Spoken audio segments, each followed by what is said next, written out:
Welcome to my channel again. Papakita ko naman sa inyo ngayon paano ako magluto ng paksiw na bangos with maraming ampalaya at talong. At kung bago ka pa lang sa aking channel, please subscribe, like, and share, and leave a comment too. Thank you.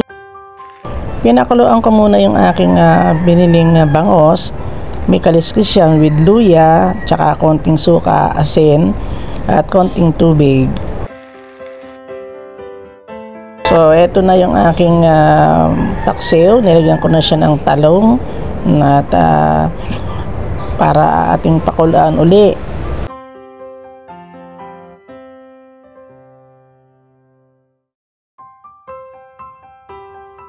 And of course, ang aking paboritong ampalaya. Gustong gusto ko yan sa paksiw na bangos, ang ampalaya. Very nutritious. So ayan na, kasama na ng paksiw ang talong at saka ang ampalaya.